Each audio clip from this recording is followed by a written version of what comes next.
Teorías cognitivo-comportamentales de Albert Ellis y Aaron Beck, presentado por Yuri Chávez, Gabriela Carreño, Carlos Revelo y Juan Pablo Benavides. Presentado a Marta Isabel Delgado. Teorías cognitivo-comportamental. Estas teorías, en su propósito de entender y explicar cómo se establecen las conductas y pensamientos, principalmente durante la infancia y la adolescencia, combinan modelos de la teoría de aprendizaje con aspectos del procesamiento de la información. Al hacer esta integración, la teoría cognitivo-comportamental incluye factores internos y externos del sujeto. Supone la integración de una metodología rigurosa y un estilo de conducta orientado a la evaluación y tratamiento de los fenómenos que determinan la cognición. Tiene un gran énfasis en los procesos de aprendizaje y en la influencia de los modelos que el sujeto tiene en su propio ambiente. Esto para intentar comprender el desarrollo y el posible tratamiento de trastornos psicológicos. El uso de este modelo argumenta la idea de que cognición, conducta y emociones suelen estar fuertemente interconectadas y retroalimentadas, lo cual les permite ser útil al impulsar cambios incidiendo en aspectos cognitivos, sin exceptuar la participación en factores cocausales. Albert Ellis nació el 27 de septiembre de 1913 en Pensilvania, Estados Unidos. Falleció el 24 de julio del 2007 en Nueva York. Desarrolló el modelo de la terapia conductual racional emotiva. Ellis es uno de los principales teóricos de la corriente cognitivo-conductual. Desarrolló el modelo de la terapia conductual racional emotiva para ayudar a entender los mecanismos y esquemas de los pensamientos negativos. Una vez identificados y comprendidas estas acciones y los pensamientos negativos, buscar la manera de modificarlos y hacerlos positivos.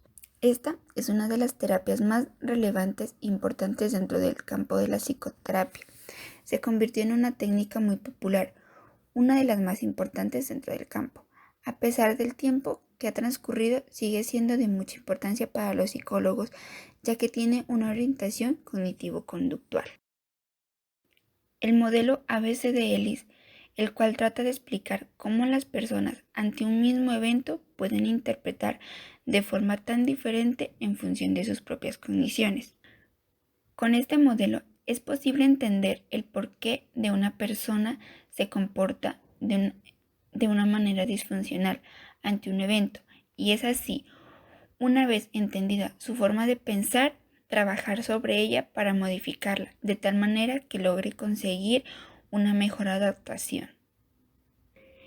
Este modelo fue diseñado a partir de 3 pasos, A, B y C. La letra A se refiere a la activación de expresiones. Es cuando analizamos la situación que habría que ser más específico y concreto de lo posible, para saber dónde, cuándo y con quién y cómo estamos experimentando un problema emocional, como por ejemplo los problemas laborales, las relaciones afectivas o los traumas de infancia o todo aquello que haya causado infelicidad. La letra B está relacionada con las creencias, como lo explicó Ellis. Son las ideas irracionales que provocan los sentimientos de infelicidad de la persona. Esas creencias no tienen una base real, pueden haber sido inculcadas por la familia durante la infancia o por experiencias previas. Las creencias irracionales están en la base de los problemas emocionales de las personas cuando tienen que enfrentarse a la vida. La letra C corresponde a las consecuencias de las experiencias, es decir, que las ideas irracionales son el resultado de los síntomas neuróticos o de las emociones disfuncionales, es decir, el pánico, la depresión, la rabia.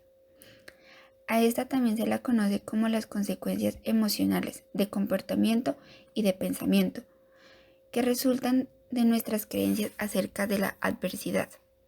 Como una persona tiene sus propias condiciones de las experiencias que impide que un determinado evento active al individuo, siendo positiva para algunos como para otros negativa. Que Ellis aumenta 2 letras al modelo, D y E, porque las creencias y el efecto relacionado a estas generan o provocan permanencia a largo plazo de las ideas que están en relación a la experiencia. La letra D, en el momento de conflicto o disputa de las creencias. Esta se la realiza con un terapeuta, con la finalidad de enfrentar a la persona con sus creencias. Es asimismo como indagar la validez del conflicto. La letra E se relaciona con los efectos positivos de la experiencia. Para ello, es preciso que la persona confronte sus ideas y creencias irracionales con los beneficios que ésta le brinda. Terapia racional emotiva. Albert Ellis adopta un enfoque muy directivo en su terapia racional y asegura con firmeza la opinión de que las personas deben juzgar su conducta no en términos de lo que los demás puedan creer, sino de lo que sienten que es correcto para ellos. Para manejar adecuadamente sus emociones negativas se usan 3 procesos terapéuticos. Terapia cognitiva, la cual enseña a reconocer los pensamientos, cómo separar creencias racionales de las irracionales y de qué manera aceptar la realidad. Terapia evocadora emotiva. Utiliza representaciones de roles, psicodrama, entre otras. Esto con la finalidad de reducir las ideas creadoras de trastornos, hacer entender a las personas que pueden ser aceptados con sus fallas y establecer contacto con sentimientos vergonzosos. Terapia conductual. Su función es ayudar a cambiar patrones de conducta desadaptativos y cambiar su cognición. En sus primeros artículos sobre psicoterapia racional emotiva, Ellis señaló cómo las cogniciones, emociones y conductas son interaccionales y transaccionales en forma consistente. Proponía la desensibilización sistemática, un proceso por el que reduce las ansiedades y temores por medio de la exposición repetida a los estímulos nocivos, emparejados con relajación, entrenamiento de habilidades y otras técnicas conductuales. Objetivo de la terapia racional emotiva. Es importante reconocer que este modelo de terapia no pretende ubicar hechos pasados o el origen de las creencias irracionales. Su objetivo es modificar la conceptualización que tiene cada persona de estas ideas o creencias irracionales, sobre todo porque son afirmaciones absolutas o generalizadas que rigidizan el pensamiento. La consecuencia del análisis de estas ideas irracionales fue una categorización hecha por Ellis en 12 ideas básicas que generan o sustentan la neurosis. Entre esas están la necesidad de ser queridos buscando la aprobación. Existen actos perversos que provocan el rechazo de otros y si las cosas no son como quisiera la persona, entonces todo está mal. De manera de resumen, Ellis menciona 3 creencias irracionales básicas que fomentan la neurosis. Se debe ser extremadamente competente, de lo contrario no se tiene un valor social. Es seguro que los demás me consideran estúpido. El mundo es el responsable de proveerme felicidad o podría morir. Su trabajo se focalizará en analizar estas ideas, confrontándolas con evidencia real de su existencia y ubicarlas en el presente. Esto es porque la mayoría de estas creencias se originan en el pasado. Esta teoría es de carácter personal, puesto que el autor se basa en los antecedentes de ansiedad y depresión que observó en su círculo familiar, especialmente en su hermano, lo cual lo llevó a considerar que los trastornos emocionales eran debidos a la genética y no a factores ambientales. Por esta consideración fue desvirtuada por él mismo, considerando la terapia conductual racional emotiva. Se puede concluir que la terapia conductual racional emotiva hace reflexionar a las personas y proporciona un cambio que se puede observar mediante sus comportamientos. Esta terapia considera que no son los acontecimientos los que en cierto modo producen las consecuencias conductuales, emocionales y emotivas. Es más bien el propio sujeto quien, aplicando su proceso de valoración personal, absorbe ideas ilógicas que se convertirán en modos irracionales de pensamiento. La terapia utiliza una gran variedad de técnicas cognitivas, conductuales y emocionales, por medio de las cuales busca que las personas por sí mismas se den cuenta de sus perturbaciones. La terapia conductual racional emotiva es uno de los mejores medios para evitar la rumiación, la cual consiste en que las personas no puedan dejar de pensar en una idea o creencia, lo que les puede generar un gran malestar. Aaron Beck nació en Providence, Rhode Island, el 18 de julio de 1921. Se graduó en la Universidad de Brown con mención honorífica en 1943. Beck se propuso probarle al mundo que su teoría analítica era correcta, pero fue incapaz de obtener esa prueba en un estudio de los sueños de personas deprimidas. Beck había planteado la hipótesis, con la teoría de Freud, que los sueños contendrían más hostilidad que de las personas no deprimidas. En vez de esto, los sueños reflejaron tres temas comunes: derrota, privación y pérdida. Este fracaso lo llevó al final a desarrollar la terapia cognitiva, como una forma de entender y tratar la depresión. Comenzó a creer que las personas deprimidas no buscan el fracaso, más bien distorsionan la realidad hasta el punto de que no pueden reconocer el éxito cuando sucede. Ya se mencionó que el origen del modelo de Beck se encuentra en su interés por desarrollar un modelo eficaz y distintivo del tratamiento para la depresión. Beck siempre se planteó el desarrollo de tal modelo. Sin embargo, con el tiempo, el modelo evolucionó hacia campos como los trastornos de ansiedad y los trastornos de personalidad, así planteando la terapia cognitiva. La terapia cognitiva conductual. La clasificamos en un tipo de teoría formal, ya que se basa en datos de observaciones de un gran número de personas de diversa naturaleza. Es amplia, pues cuenta con un amplio número de datos que permiten hacer generalizaciones más eficaces y explicar y predecir la conducta de más tipos de personas. También se puede contrastar rápidamente con la realidad, puede someterse a pruebas experimentales objetivas y por ende apoyarse, modificarse o rechazarse tras los resultados. Aaron Beck y Albert Ellis, pioneros en esta terapia usando las bases de la ciencia cognitiva de forma sistemática, de los trastornos psicológicos. La terapia cognitiva está basada en una teoría de la personalidad que sostiene que la manera en que se piensa está determinada en gran parte por la forma en que el individuo siente y se comporta. La idea principal de la terapia cognitiva es que las personas sufren por la interpretación que realizan de los sucesos y no por estos en sí mismos. Por lo tanto, Aaron Beck, interesado por el tratamiento de la depresión, desarrolló un modelo para el tratamiento de esta patología. Sin embargo, como ya habíamos dicho, se extendió a otros trastornos. ¿En qué se basa la terapia cognitiva? La terapia cognitiva está basada en una teoría de la personalidad que sostiene que la manera en que se piensa está determinada en una gran parte por la forma en que el individuo siente y se comporta.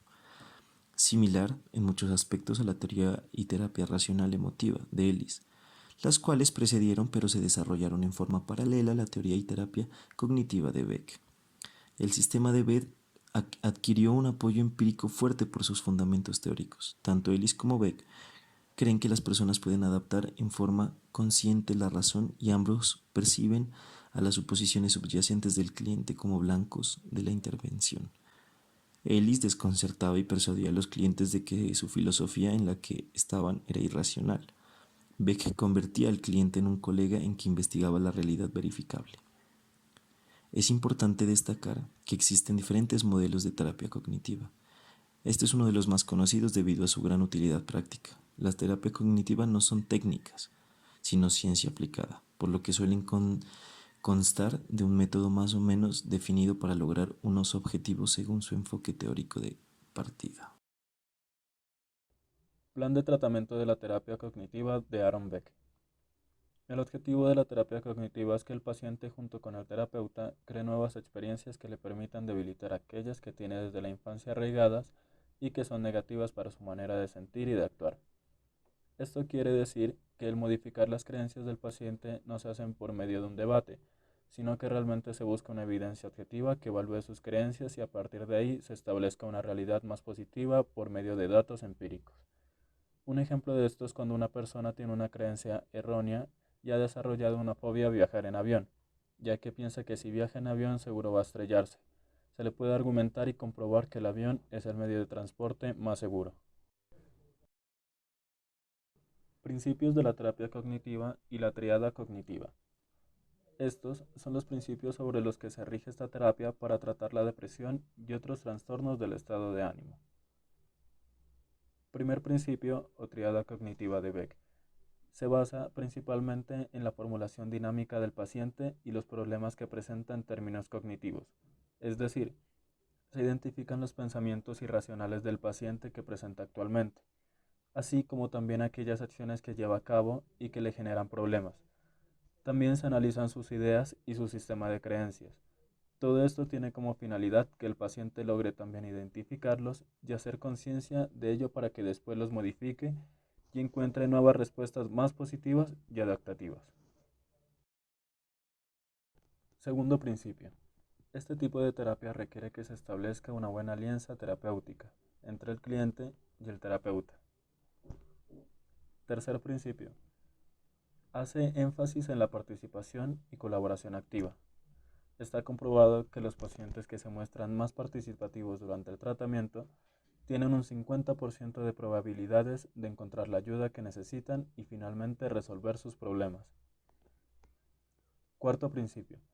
Esta terapia está orientada hacia la consecución de objetivos y se centra en determinados problemas, por lo cual, desde la primera sesión se establece con el paciente los problemas sobre los que se va a trabajar. Quinto principio. La terapia cognitiva está centrada en el presente, es decir, se le explica al paciente lo que es actuar en el aquí y ahora y si éste actúa en base a ello. También se le explica cómo es que los pensamientos que tiene relacionados con el pasado o el futuro están afectando en su bienestar emocional del presente. Sexto principio. Esta terapia es educativa, ya que tiene como objetivo enseñar al paciente a que logre ser su propio terapeuta. Esto con el fin de que sea capaz de identificar todos aquellos pensamientos automáticos negativos, sus creencias irracionales y de dónde provienen para que aprenda finalmente a modificarlos por otros más adaptables y positivos. Séptimo principio. Este tipo de terapia suele ser limitada con el tiempo, es decir, se pretende que el paciente ya muestra mejorías a partir de la cuarta sesión y que para la sesión 14 ya cuente con las herramientas suficientes para ir alivianando los síntomas que presenta. Sin embargo, todos los casos son diferentes. Octavo principio. Las sesiones en este tipo de terapia son estructuradas, es decir, llevan un guión y un orden lógico que debe de seguirse para facilitar que el paciente practique la autoterapia y para permitir al psicólogo prestar atención en lo más importante del paciente. Noveno principio. La terapia cognitiva ayuda a los pacientes a identificar y evaluar sus pensamientos y comportamientos disfuncionales y actuar en consecuencia. Décimo principio. Posee muchas técnicas que se puede utilizar para lograr con el paciente modificar sus pensamientos, estado de ánimo y su conducta.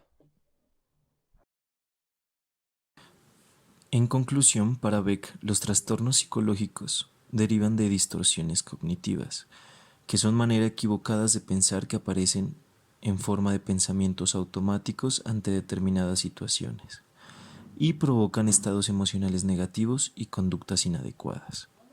Las personas sufren por la interpretación que realizan de los sucesos y no por estos en sí mismos.